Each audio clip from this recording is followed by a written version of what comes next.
Bienvenue sur Lumière Noire, la chaîne qui illumine les histoires les plus sombres pour révéler l'espoir qui ne meurt jamais. Aujourd'hui, je vous partage le témoignage bouleversant d'Adjoa, une jeune Ivoirienne arrachée à sa famille, vendue comme esclave en Malaisie.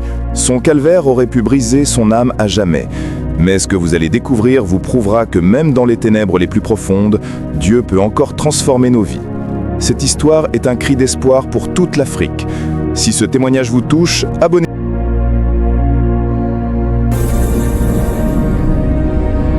Chapitre 1. Le piège des rêves brisés. La vie avant la tempête. Adjoa avait 19 ans lorsque sa vie a basculé dans l'horreur. Née dans un petit village près d'Abidjan, elle était l'aînée d'une famille de 6 enfants. Son père, cultivateur de cacao, gagnait à peine de quoi nourrir la famille. Sa mère vendait des fruits au marché local, mais les revenus ne suffisaient jamais. Chaque jour était une lutte pour la survie. Adjoa était une jeune fille brillante, pleine de rêves et d'ambitions. Elle avait dû abandonner l'école à 15 ans, faute de moyens. Mais son cœur débordait d'espoir. Elle rêva de devenir infirmière, d'aider les malades de son village, de construire une vie meilleure pour sa famille. Elle passait ses journées à aider sa mère au marché, à s'occuper de ses petits frères et sœurs et à prier pour un miracle qui changerait leur destin. « Maman, un jour je te construirai une belle maison », disait-elle souvent à sa mère avec un sourire confiant. « Je paierai l'école pour tous mes frères et sœurs. Tu ne travailleras plus sous le soleil brûlant. » Sa mère la serrait dans ses bras en retenant ses larmes. Elle savait que dans leur situation, ses rêves semblaient impossibles. La rencontre fatale. C'était un samedi matin au marché d'Adjamé. Adjoa aidait ce maire à disposer les mangues et les avocats sur leur étal quand une femme élégamment vêtue s'est approchée. Elle portait un tailleur blanc impeccable, des lunettes de soleil de luxe et parlait avec une assurance qui inspirait confiance. « Bonjour ma fille », dit la femme avec un sourire chaleureux. « Tu es très belle et tu as l'air courageuse. Comment tu t'appelles ?»« Adjoa, madame », répondit-elle timidement. Adjoa, quel joli nom. Écoute, je m'appelle Madame Grace. Je travaille pour une agence internationale de placement. Nous aidons les jeunes africaines à trouver du travail à l'étranger, dans des familles respectables. Tu sais, en Malaisie, en Arabie Saoudite, à Dubaï. Des endroits où tu peux gagner de l'argent et transformer la vie de ta famille. Les yeux d'Adjoa se sont illuminés. La Malaisie ? Elle avait vu des photos sur Internet. Des gratte-ciel magnifiques, des rues propres, des voitures luxueuses. C'était un rêve devenu réalité. « Vraiment, madame ? Mais je n'ai pas d'argent pour voyager. » Madame Grace a ri doucement. « Ma chérie, nous nous occupons de tout. Le billet d'avion, le visa, le logement au début. Tu ne perds rien. Tu travailleras comme aide ménagère dans une famille riche. 300 $ par mois. Logé, nourri. En un an, tu peux envoyer assez d'argent pour construire une maison ici. 300 $ par mois ? C'était une fortune pour Adjoa. Sa mère gagnait à peine 50 $ par mois au marché. Mais c'est vrai, madame ? Ce n'est pas une arnaque ? Arnaque ? Madame Grace a sorti son téléphone et lui a montré des photos de jeunes filles souriantes posant devant de belles maisons. Regarde, ces filles travaillent toutes avec nous.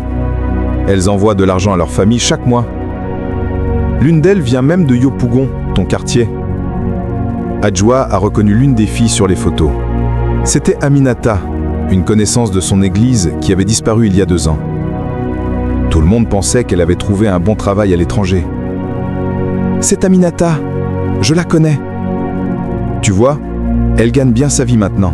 Et toi aussi tu peux le faire. Mais il faut te décider vite, les places sont limitées.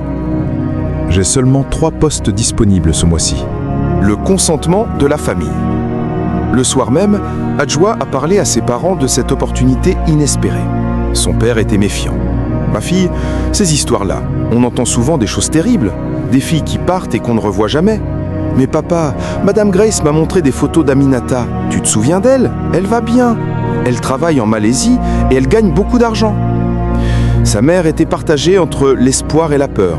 « Adjoa, si tu pars, tu vas nous manquer terriblement. Mais je sais que tu rêves d'une vie meilleure. Si Dieu a mis cette femme sur ton chemin, peut-être que c'est un signe. » Madame Grace est venue rencontrer la famille le lendemain. Elle a apporté des cadeaux, du riz, de l'huile et même de l'argent pour aider la famille en attendant qu'Adjoa commence à envoyer son salaire. Elle a montré des documents qui semblaient officiels, un contrat de travail avec des tampons impressionnants, des photos d'autres familles heureuses. « Je comprends vos inquiétudes », a-t-elle dit au père d'Adjoa. « Mais je suis moi-même mère. Je ne mettrai jamais une jeune fille en danger. Adjoa travaillera pour une famille malaisienne très respectable. Elle aura sa propre chambre, ses jours de repos, et surtout, elle pourra changer votre vie à tous. » Le père d'Adjoa a fini par céder. Comment pouvait-il refuser à sa fille cette chance de sortir de la pauvreté?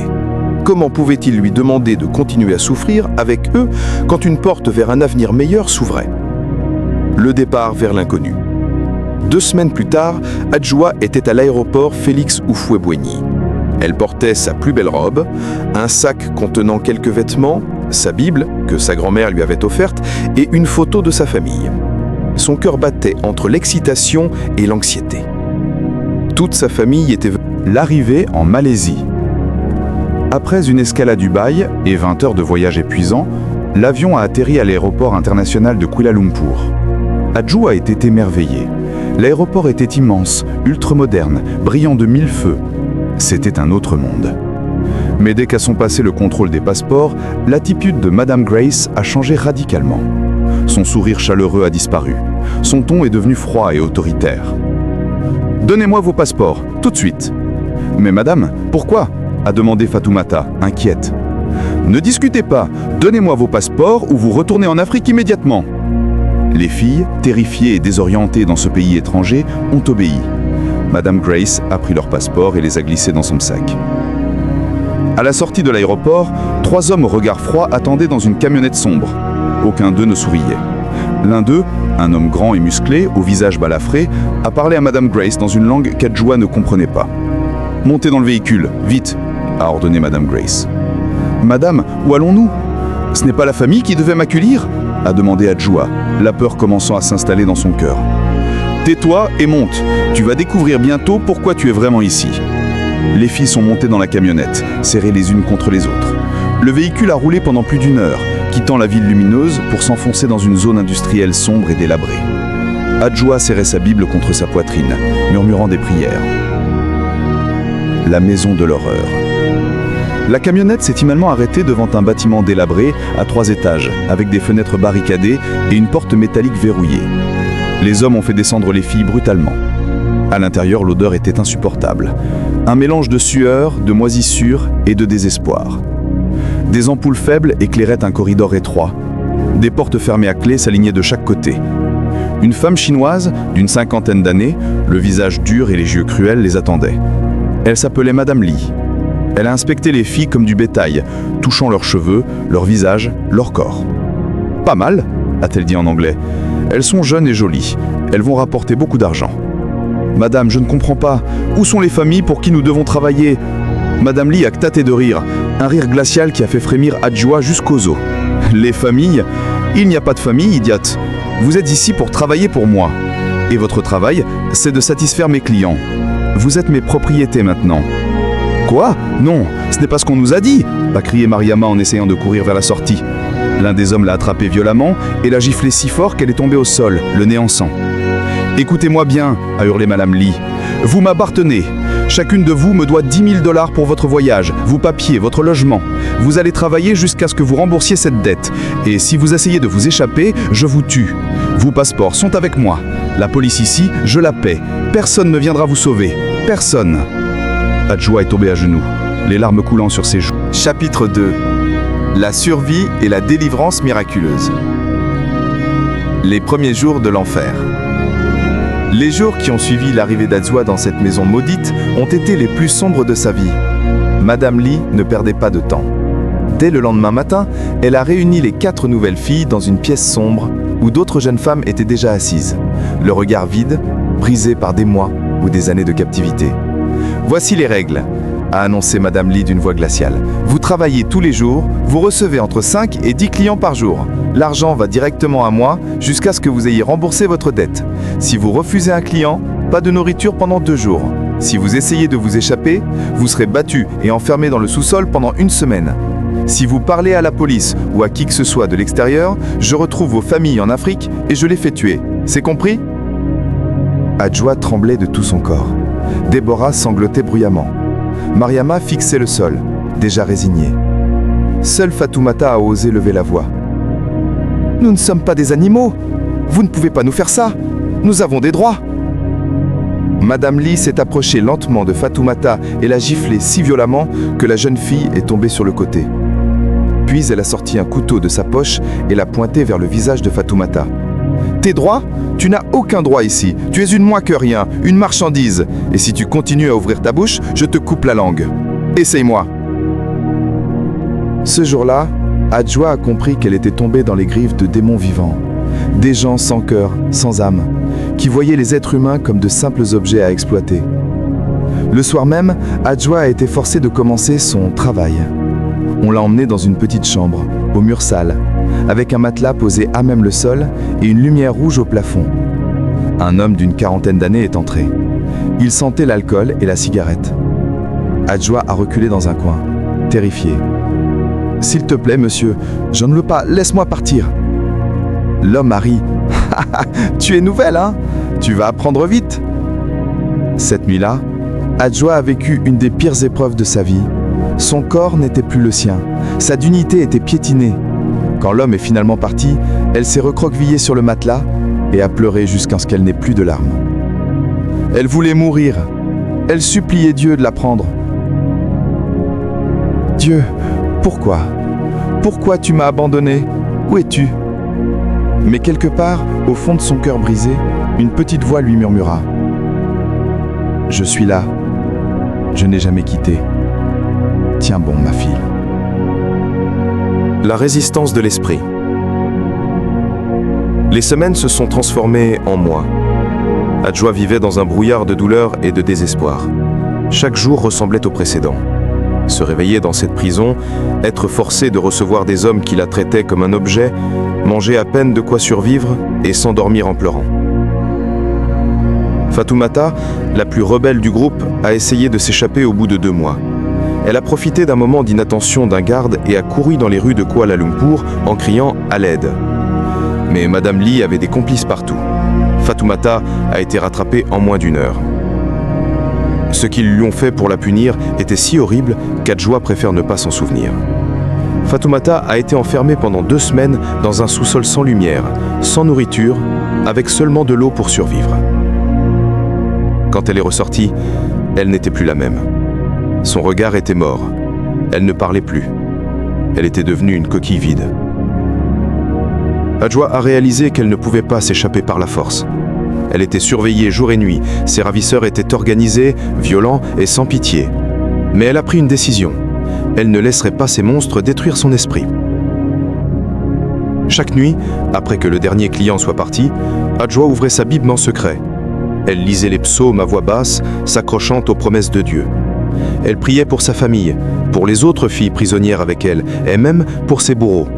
« Seigneur, change leur cœur, montre-leur qu'ils font le mal.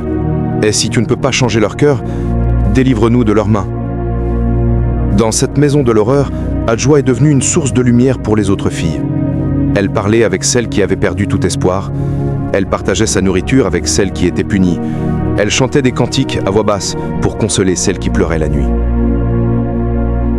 Une fille nigériane nommée Blessing lui a demandé un jour « Adjoa, comment fais-tu pour continuer à croire en Dieu dans cet enfer? Comment peux-tu encore prier ?» Adjoa a souri tristement. « Parce que si je perds ma foi, je perds tout. Dieu est tout ce qu'il me reste, et je sais qu'il ne m'a pas amené jusqu'ici pour me laisser mourir. Il a un plan. Je dois juste tenir bon. » Le point de rupture. Après 8 mois de captivité, Adjoa y veut tant physiquement et mentalement changer. Elle avait perdu du poids, ses cheveux étaient ternes, son corps portait les marques des violences répétées. Mais son esprit, lui, restait fort. Un soir, un client particulièrement violent est entré dans sa chambre. C'était un homme d'affaires malaisien, riche et influent, qui venait régulièrement. Il aimait faire souffrir les filles. Cette nuit-là, il a été encore plus brutal que d'habitude.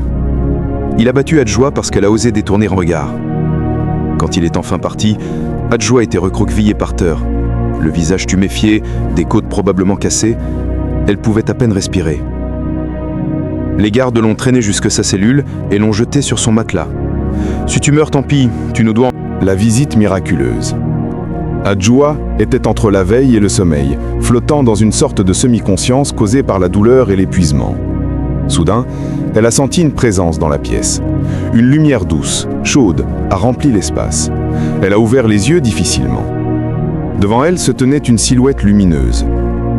Adjoa ne pouvait pas distinguer les traits, mais elle sentait une paix profonde, un amour inconditionnel qui émanait de cette présence. Une voix douce comme un murmure, mais en même temps puissante comme le tonnerre, a parlé dans son cœur. Adjoa, ma fille bien-aimée, je t'ai vue, j'ai entendu tes cris. Je n'ai jamais détourné mon regard de toi. Ta délivrance est proche. Tiens bon encore un peu. Je vais t'ouvrir une porte que personne ne pourra fermer. Adjoa a voulu parler, mais aucun mot ne sortait. Des larmes coulaient sur ses joues. La présence a posé une main invisible sur son front et instantanément, la douleur dans son corps a diminué. Elle pouvait respirer à nouveau. La paix a envahi son cœur. Quand elle s'est réveillée le lendemain matin, Adjoa se demandait si elle avait rêvé, mais son corps était guéri. Les douleurs avaient disparu. Les ecchymoses s'étaient estompées de façon inexplicable. Elle savait qu'elle avait vécu quelque chose de surnaturel. À partir de ce jour, Adjoa a une certitude inébranlable. Dieu allait la délivrer. Elle ne savait pas comment, ni quand, mais elle savait que c'était certain. L'ange en uniforme. 2 semaines plus tard, quelque chose d'inhabituel s'est produit. La police malaisienne a fait une descente dans le quartier où se trouvait la maison de Madame Lee. Ce n'était pas la première fois. Habituellement, Madame Lee payait les policiers pour qu'ils ferment les yeux. Mais cette fois-ci, c'était différent. Un nouveau commissaire venait d'être nommé dans le district. Son nom était Inspecteur Rahman.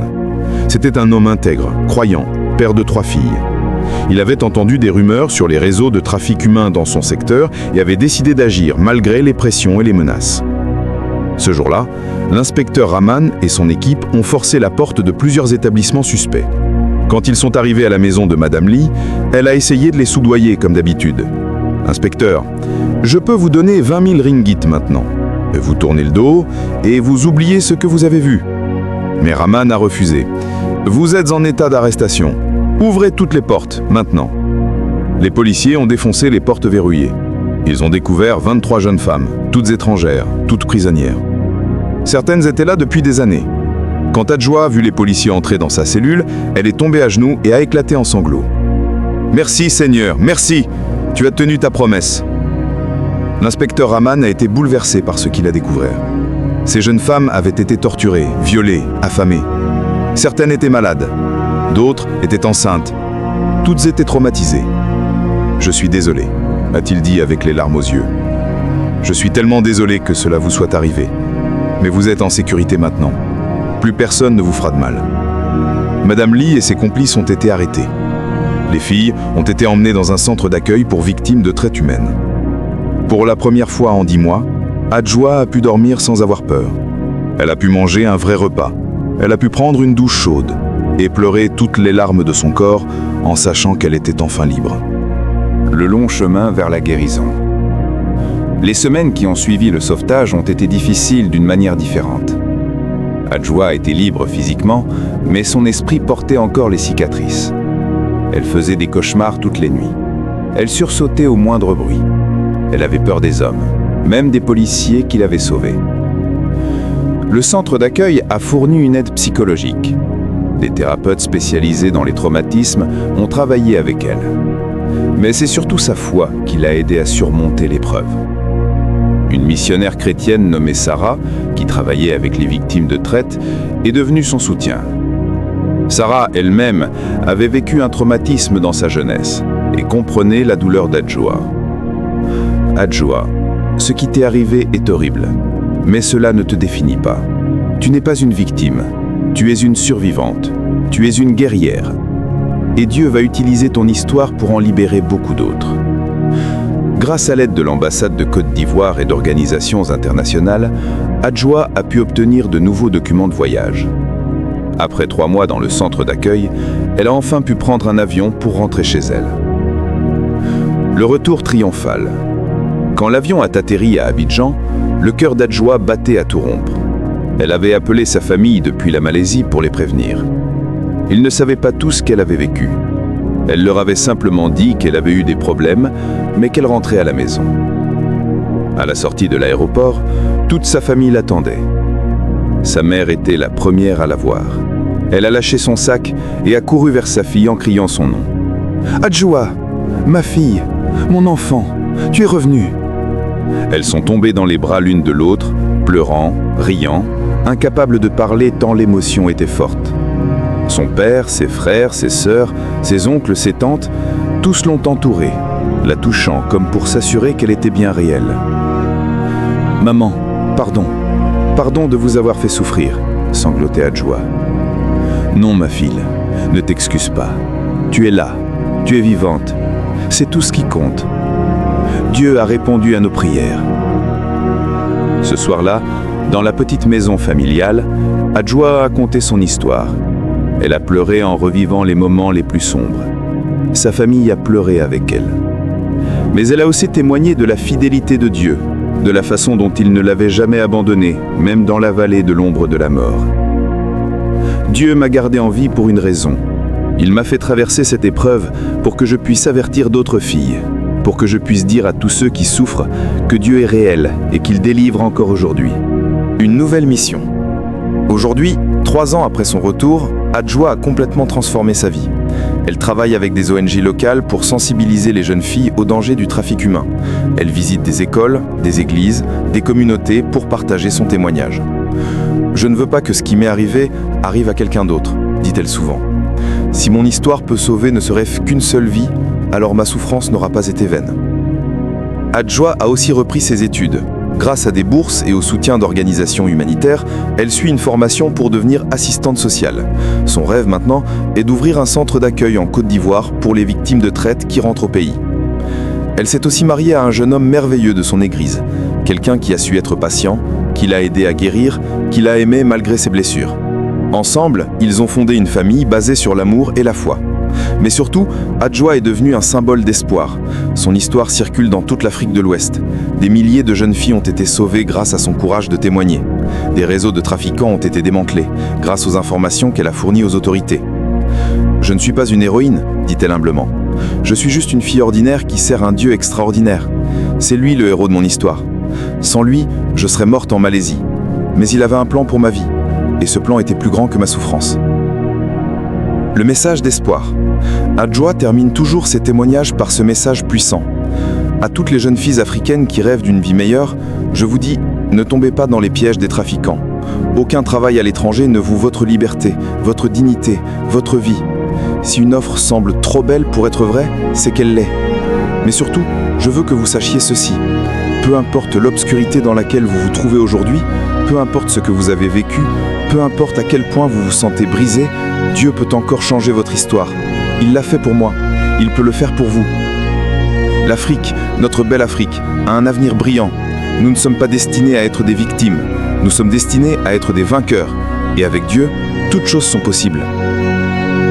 Aujourd'hui, Adjoa vit une vie qu'elle n'aurait jamais imaginée possible pendant ses nuits sombres en Malaisie. Elle a une famille aimante, un travail qui a du sens, et surtout, elle a retrouvé sa joie de vivre. Chaque jour, quand elle se réveille, elle remercie Dieu pour le miracle de sa vie. Elle se souvient de Fatoumata, de Mariama, de Déborah et de toutes ces filles qui n'ont pas survécu ou qui sont encore prisonnières quelque part dans le monde. Et elle continue à se battre pour elles. « Ma mission ne s'arrêtera jamais », dit-elle avec détermination. « Tant qu'il y aura des filles victimes de ces réseaux maléfiques, je continuerai à témoigner. Je continuerai à me battre.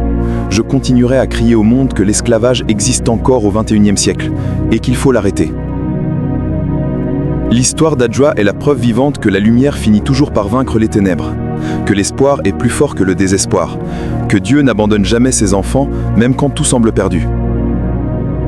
Vous venez d'entendre l'histoire incroyable d'Adjoa, une histoire de souffrance mais aussi de victoire. Si ce témoignage vous a touché, abonnez-vous à Lumière Noire et likez cette vidéo pour que ce message d'espoir atteigne le maximum de personnes. Partagez cette vidéo avec vos proches, vos amis, votre famille. Ensemble, nous pouvons combattre le trafic humain. Ensemble, nous pouvons sauver des vies. Et surtout, rappelez-vous, peu importe votre situation actuelle, Dieu peut encore transformer votre histoire. Il l'a fait pour Adjoa. Il peut le faire pour vous. Que Dieu vous bénisse et vous garde. À bientôt sur Lumière Noire, la chaîne qui illumine les histoires les plus sombres pour révéler l'espoir éternel.